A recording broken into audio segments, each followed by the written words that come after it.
What's going on, everybody? We got Nick Lane here, your top cut Peoria Digimon regional champion, coming at us with his awesome deck profile. How'd the event go, Nick? Oh, it went amazing. Honestly, I felt like everyone played their best out there, but they decided to wake up today and lose against me. You were just playing better. Yeah. What was your winning? What was the best prize card you got? Best prize card I had to say was the serialized Numemon with the nice gold border. Damn, look at that. All right, let's go ahead and get into the deck profile, and then we'll talk about your matchups. All right, we're gonna start off with our one of egg, just because we're playing 4 of Uko, so we need the extra egg. This one just happens to be the least worst black egg we have, the extra, so it doesn't do much, but it does what we need it to do. 4 of the Numemon. This is our biggest draw engine for the deck right now, and honestly what kind of dictates the better Numemon. Some people play purple. I went back and played the old reliable black base. Next up, the card in question that might need to be put on the ban list. 4 of the BT16 Ukamons. Searches out 3 cards when you play out from security or from the raising area. Great card, great play extender. Now his brother, the +1 Mem Ukamon, the thing that actually needs to get hit and brought the 1. This card honestly won me so many games. Just a simple Evo in the back, push out, hatch, play out another one. Just absolutely busted. Next, for some consistency, we play 3 of Chikuri. This is to stop the Death X from blowing up our wide boards. We play the 1 of Agumon. I just needed something just to play 12 rookies. I figured, well, if I'm going to Evo in the back with something, this has an inheritable, it works out for me. It's practically a 4th or a 5th Ukomon. Now then, the other card that is the real boss monster, Numemon X Antibody. Recurs all my bodies that I needed to. Probably one of the most broken level 4s you'll find out in the meta right now. Now his friend, Rush Numi. Plays out of Sasuke, wins you the game. No contest. 4 of Gara. This is going to give you most of your searches. You slam this down, pitch 1, draw 2. You just keep repeating this until you deck out. 1 of, this is kind of a tech card for me. The other Garamon. This gives an on play, on deletion, -1 something. This is more just to help out get your Platinum Numies in trash, we'll get to pretty soon. The boss monster of this deck, Numemon X Antibody.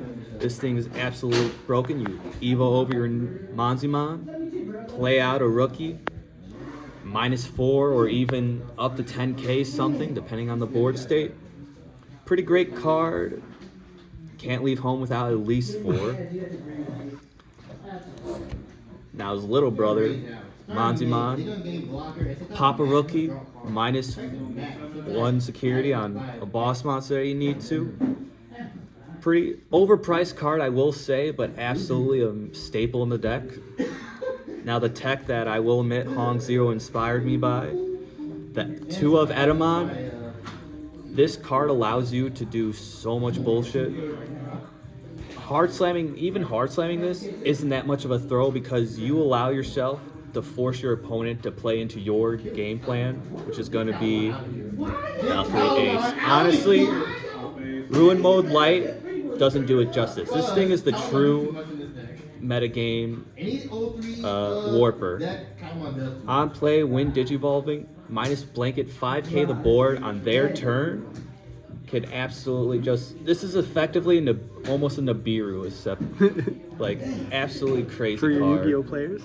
For Yu-Gi-Oh players out there. The cheeky card, Platinum Numi, gets to be played out by the X Antibody off of a level 4's inheritable effect. You can steal turn 2 when you pitch the right card. 1 of Venus. Could play 2 if I had him, but she does the job just on her own. Basically stalls you for a turn and can shut down all your opponent's effects. The 1 of Death X, actual Nibiru. One of Ruin Road basically does the same thing as what the Valkyrie Ace does, but it lingers. Still pretty great card. Card's Played okay. 2 of Satsuki. This what allows you to gain rush on Numi, and it puts you up to that critical 3 memory that you need in order for your Monzi to pop off. The 1 of Louis. Most people I see try to run 2 to 3. This card is only good as like either a game finisher or early game aggression. Outside of that, it's a brick in hand after you lose your 5 eggs. 1 of Matt.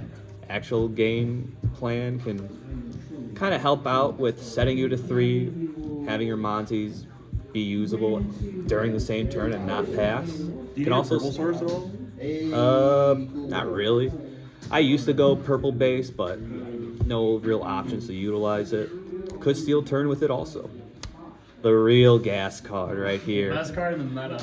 Honestly, this card came up so much. Turn 1, my opponent would just set me to 2. I slammed this down and basically gave myself another turn, setting them to 1 with this. Anytime they promote with a rookie, they'll lose 2 memories, so you could steal turn easily with this card.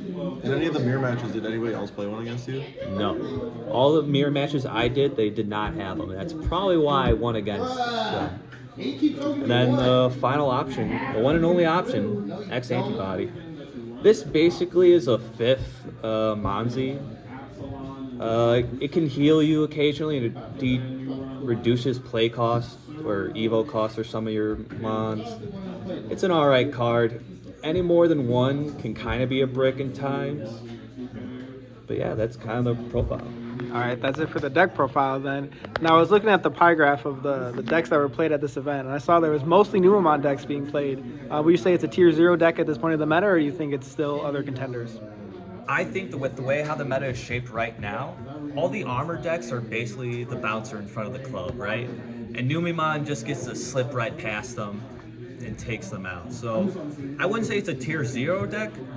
For the meta at large, it's just the one thing that beats all the gatekeeper decks that are out there right now. So while it is a strong and very fast card, it may need to see a hit of 2 or 3 cards for it.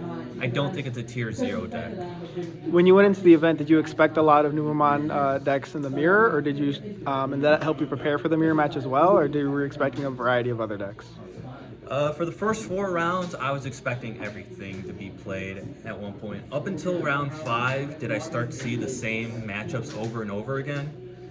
You know, my round 1 was a purple-based Numemon itself, and that kind of surprised me, seeing it that early. I would say that armor was probably the most prevalent thing, though by the time I got to my final rounds, Numemon was like the most played thing out there. And do you think your tech choices allow you to do well in the mirror match, or do you think you're just a better player? Both.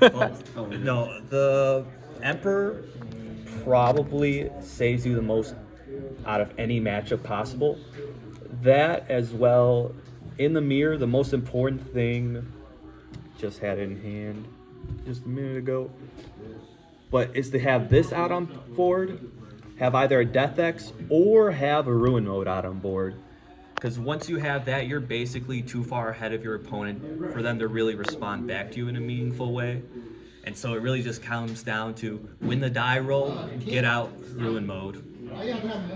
Any special shout outs you want to give? I want to shout out TGS, great store. Honestly, a lot of the players who I played against here gave me a lot of great play testing, especially my one yellow vaccine player. He definitely gave me the best run for my money and best perspective on how to play against that matchup.